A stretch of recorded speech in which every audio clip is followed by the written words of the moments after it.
Yo, gents, what's good, guys? It's your boy T, and we back here with another video. And today we got a very interesting one that I hope you enjoy, and one I know you guys are gonna get a lot of value from. So, without further ado, let's just get into it. Do you guys ever know when you have like a really greasy meal? For all my people from Zim, you go to, let's say, Chicken Inn or KFC, and you get like a two pizza or a whole bucket if you're that hungry, and maybe you load up on the chips, i.e. fries. You decide, let me wash it down with the 2 liter Coke, get myself hydrated. So you know how you feel after eating that? You feel lethargic, you feel fatigued, you feel like you can't really do anything else that day besides sleep. You have the itis, you're just laying around at home, got the pants to wear, when you're feeling full. Then you have all those crumbs on your shirt, you're watching Netflix. We've all been there, right? Just a little day where you have some junk food, a little itis.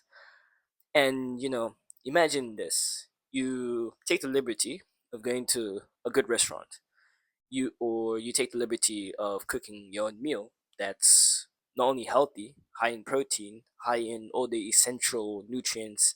Let's say you decide to make a pasta dish with some steak, with some lean chicken, some veggies, beautiful sauce, red wine, whatever it is. Or you decide to go to a restaurant and order this exact same thing.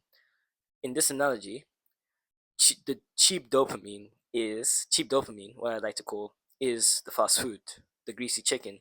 While long-term, sustainable, amazing dopamine is the meal, the healthy meal, or the restaurant quality healthy meal.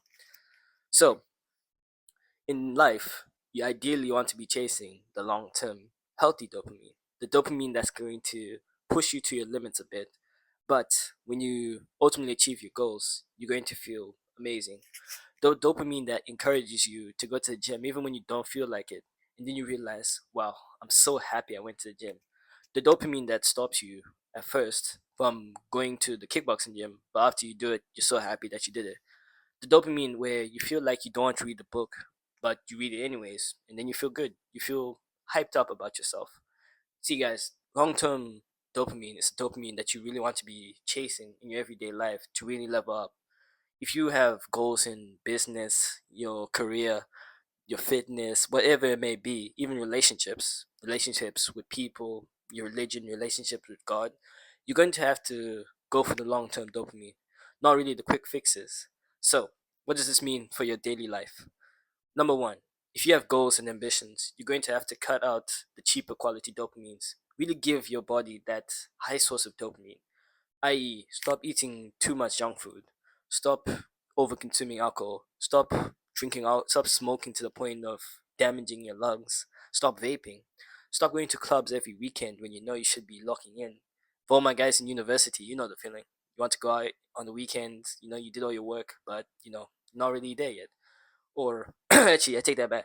To all my guys in university, let's say you didn't do all your work that weekend. Now you want to go out, you know, not really the best look. You kind of have to fight that urge. And you know, cutting out all these bad habits, i.e., for another thing like watching porn. If you're a guy, you know the feeling. You feel you feel that urge, and then you want to go on the hub. Bad idea. Horrible source of dopamine. That's probably the worst on this list. And you don't want to be doing that. At the very least, be able to attract a girl that if things lead that way, at least you weren't out here just doing artificial shit, like beating your shit to pixels, bro. It's not really a good look. So basically, with all this, bro, you want to just chase long-term dopamine. I know it can be hard to set up at first when you're starting out, but to really evolve in life, you have to be chasing long-term dopamine. And you don't have to start off going straight into it right away. Start off small. It's like if you're not really used to reading books, just read a page a day, then progress it to 5 pages a day. Eventually, you'll be reading 20 pages a day if you just keep progressing. It's kind of like the gym. You don't go in there first day trying to one rep max. You have to build slow habit. You have to build these habits slowly and have a sort of slow progressive overload towards it. If you do this, trust me, you're going to reframe your mind and you're going to be chasing long term dopamine for the long run. Anyways, gents, For the video. I hope you guys found it very informative, and I hope that you guys can chase your dreams with strong passion and never give up. See ya.